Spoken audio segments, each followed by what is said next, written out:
Merci beaucoup, mon professeur, maître Moulay Alaoui. J'ai beaucoup de respect pour vous. Je vous connais plus que 30 ans. Et je remercie énormément le président de la Ligue marocaine de lutte contre le diabète de m'avoir invité et de participer avec cette présentation qui est très, très, très simple. J'espère dans l'avenir on peut collaborer beaucoup plus étroitement. Donc, je vais essayer de traiter le rôle du Parlement dans la lutte contre le diabète ou beaucoup plus la législation du diabétique.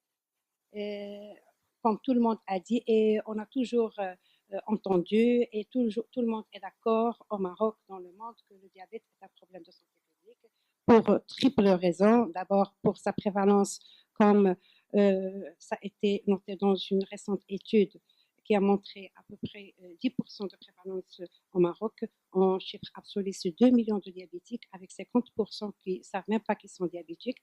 Et un problème également de santé publique pour ces complications qui sont très graves et également pour ses coûts économiques et sociaux. Donc, tout dans la nécessité de faire une approche multidimensionnelle, multisectorielle, intégrée et encadrée par un arsenal juridique pour garantir, bien sûr, le droit d'accès aux soins. Et comme le stipule l'article 31 de la nouvelle Constitution, et également s'inscrire dans le cadre de la dynamique internationale onusienne des objectifs durables, des objectifs pour le développement durable, les ODD. Que dit l'article 31 de la nouvelle Constitution? Je cite, l'État, les établissements publics, les collectivités territoriales œuvrent à la mobilisation de tous les moyens à la disposition pour faciliter l'égal accès des citoyennes et des citoyens aux conditions leur permettant de jouir, d'abord des droits aux soins de santé, à la protection sociale, à la couverture médicale et à la solidarité mutualiste ou organisée par l'État. Donc, c'est un article qui est beaucoup plus axé sur le droit à la santé. Et également, le Maroc a un engagement international concernant la réalisation des objectifs de développement durable durant les 15 années à venir. Comme vous le savez, les objectifs sont en nombre de 17, ils sont d'une portée universelle et ils vont jouer un rôle primordial dans la politique de développement du Maroc d'ici l'an 2030. Et comme on a vu dans l'éminente intervention du professeur Jaffiol hier, il y a une relation cause à effet entre la précarité et le diabète et ses complications. Ces objectifs qui sont en nombre de 17 sont intégrés, sont interconnectés, ils sont indissociables et ils concilient les trois dimensions, à savoir la dimension durable, la dimension développement durable, la dimension économique, sociale et environnementale. Dans ces objectifs qui sont en nombre de 17, l'objectif numéro 3, c'est un objectif qui est beaucoup plus axé sur la bonne santé et le bien-être, bien sûr à tous et à tout âge. Et le directeur général de l'OMS, lors de sa dernière conférence de presse, a affirmé que la santé est une question de droit et incité les gouvernements d'accélérer les réglementations décidées à l'échelle internationale, bien sûr pour mieux lutter contre les épidémies à l'avenir. Qu'en est-il du rôle du Parlement? Comme vous le savez, le Parlement a trois missions, trois fonctions, si je peux dire. La fonction de voter les lois, soit les lois qui émanent du gouvernement et sont les projets de loi, soit des lois qui émanent du Parlement et sont les propositions des lois. Également, il contrôle l'action du gouvernement et évalue les politiques publiques. Et selon bien sûr l'article 70 de la Constitution, et elle a une troisième fonction qui est la diplomatie parlementaire. Et dans ce cadre, pour lutter contre le diabète, le Parlement marocain est membre du Parlement mondial du diabète et M. Ebrahimi a été élu vice-président à Vancouver, Canada, lors du 2e congrès du Parlement mondial du diabète. M. Ebrahimi est un parlementaire et membre de la commission des affaires sociales et les parlementaires pour la 3e fois. Pour les lois qui sont votées au Parlement, j'ai essayé de les catégoriser en fonction des thèmes il y a la loi 6500, ce qu'on appelle la couverture médicale de base, avec ses deux volets AMO et RAMED, qui est venue pour essayer de résoudre les problèmes liés au financement. Et c'est une loi qui va nous emmener vers une couverture généralisée, si je peux dire universelle. Et cette loi a été récemment, on a voté une loi pour les professions libérales, les avocats, les médecins, les commerçants, etc. C'est une loi qui a été votée en 2007. C'est la loi 98-15. Et puis une autre loi, et c'était pour la première fois au Maroc, c'est l'assurance maladie obligatoire pour les étudiants et qui a été votée en 2015. Et si vous avez suivi un peu le programme du gouvernement qui a été présenté par monsieur le chef du gouvernement, Saad El Othmani, dans ce programme du gouvernement, il est dit que durant la période 2017-2021, la couverture médicale va atteindre les 90%.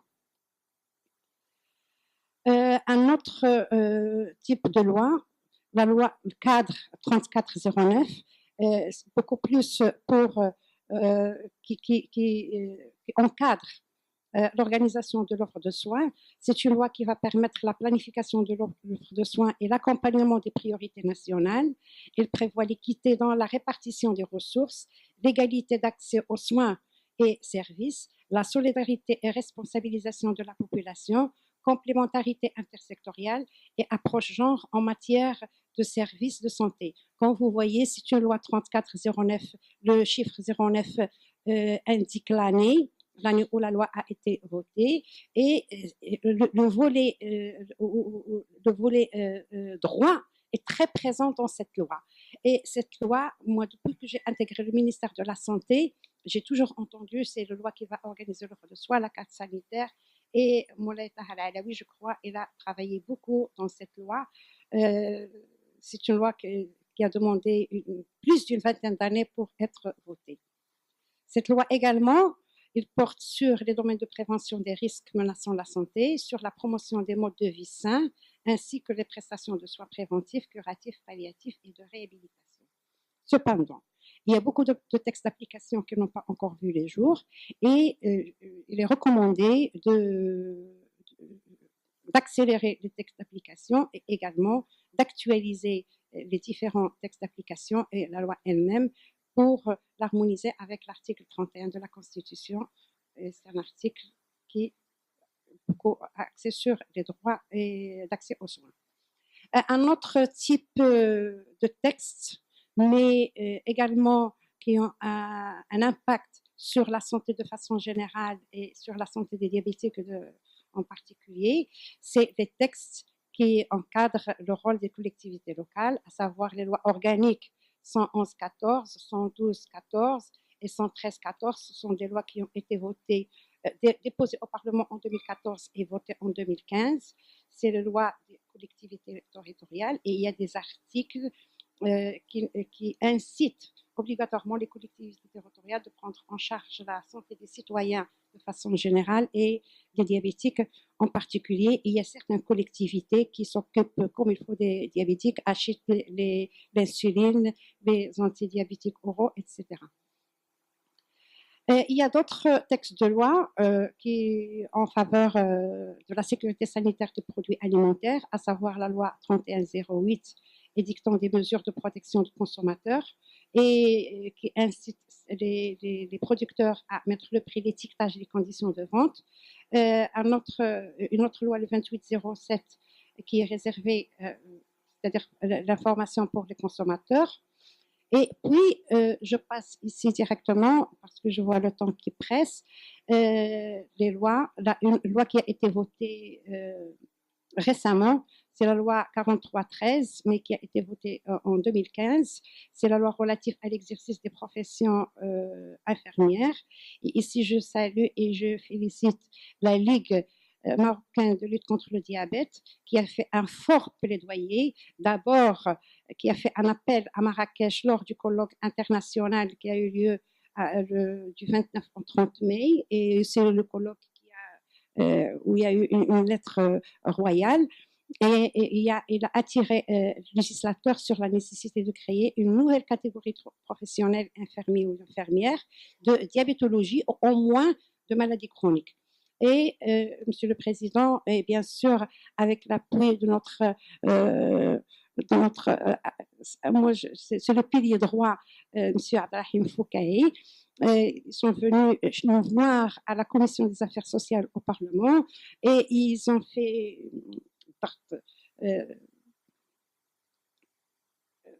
plus que le plaidoyer, c'est-à-dire beaucoup de pression, et nous étions 3 médecins au sein de la commission, nous étions sensibles à la question. On a négocié avec le ministre de la Santé, on n'a pas pu introduire infirmier pour la diabétologie, mais on a arraché le diplôme d'infirmier ou d'infirmière en maladie chronique, et c'est une grande réussite, et bravo pour la Ligue marocaine de lutte contre le diabète. Les textes de loi, parfois, il y a des rapports de force. Il faut toujours persévérer, il faut toujours aller de l'avant.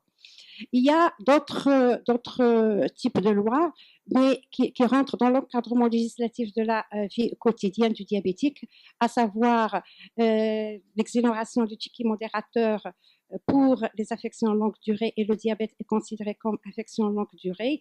Pour la CNOPS, il y a une prise en charge 100%, c'est-à-dire 0 dirham pour ticket modérateur, mais pour la CNSS, il y a du travail à faire, la prise en charge seulement à 70%. Pour le volet travail, en général, le diabète ne justifie pas d'une incapacité du travail, mais la prévention, les difficultés et les risques essentiels, ou toujours, c'est le médecin du travail qui doit orienter le malade et travailler, bien sûr, avec l'employeur. Cependant, il y a un texte de loi qui dit que le diabétique insulino-dépendant est considéré comme inapte, c'est un texte qui est récent, pour les professions aéronautiques. Et là, je dis que le Code du travail, il y a beaucoup de choses à faire dans le Code du travail, à actualiser, bien sûr, pour le diabétique. En ce qui concerne le permis de conduire, là également, la latitude est laissée toujours pour le médecin. Ils disent que le médecin, c'est le médecin qui doit juger est-ce qu'il peut conduire ou ne peut pas conduire, bien sûr, en fonction des catégories du type du permis. Pour les assurances, surtout les assurances immobilières, là, au Maroc, il y a beaucoup de lacunes législatives, beaucoup de lacunes juridiques. Parfois, il y a certains assureurs qui refusent de donner des crédits à des personnes qui ont une glycémie très élevée. Et là, il faut travailler pour réglementer cet aspect. Autre texte de loi, et je passe très vite, et c'est un texte ici très important, c'est le texte 86-12 concernant le partenariat public-privé, et je donne l'exemple ici. Dans le cadre de ce texte, une convention a été signée entre la Société scientifique de néphrologie, les cliniques privées et le ministère de la Santé pour prendre en charge les hémodialyses. Il y a un autre texte de loi, le 0908, concernant la protection des personnes physiques à l'égard des traitements des données à caractère personnel. Et là sur le terrain, là également, il y a des difficultés, il y a beaucoup de choses à faire pour améliorer ce texte. Et comme vous le savez, il y a les lois de finances qui sont votées chaque année et qui donnent le budget pour le ministère de la Santé, pour les autres départements également. Et il y a pas mal de choses qui peuvent être orientées pour l'intérêt du malade diabétique. Donc, beaucoup de choses ont été faites en matière juridique, mais il y a beaucoup de choses également qui restent à faire. En matière réglementaire, il faut aller pour faire une réglementation concernant l'éducation thérapeutique des patients. Et on a vu hier dans la présentation que 62% des patients demandent une éducation dans ce sens. À la lutte contre l'alimentation malsaine pour réduction progressive des matières grasses saturées, le sucre, le sel, etc. À la lutte contre la discrimination des diabétiques au milieu du travail, donc il faut réformer le Code du travail.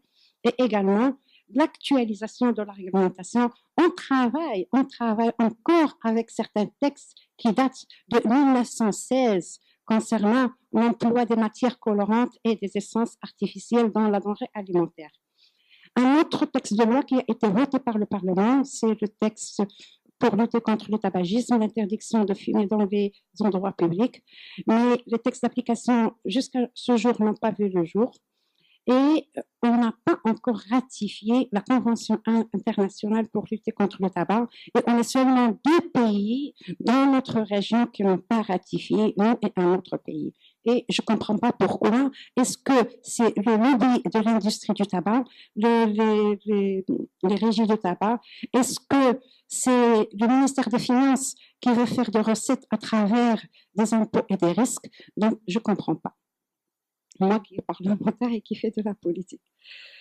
L'autre volet qui rentre dans le rôle du Parlement, c'est le contrôle de l'action du gouvernement et l'évaluation des politiques publiques qui se fait à travers plusieurs outils. Il y a les questions, donc vous le connaissez, il y a les questions orales une minute, chaque mardi et qui sont transmises par la télévision directement, les questions écrites et les questions mensuelles au chef du gouvernement.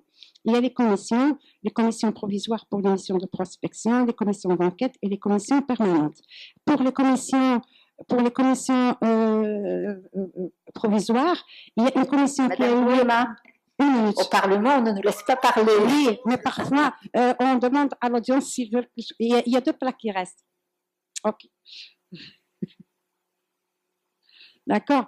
Donc, il y a une mission d'inspection qui est en 2009 pour voir le prix des médicaments. Et le prix du médicament au Maroc était très élevé. Il a eu en 2009 et on a vu le résultat en 2015, diminution d'un grand nombre de médicaments. Je suis désolée de vous interrompre.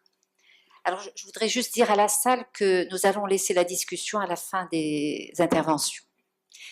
Je vous remercie pour votre intervention.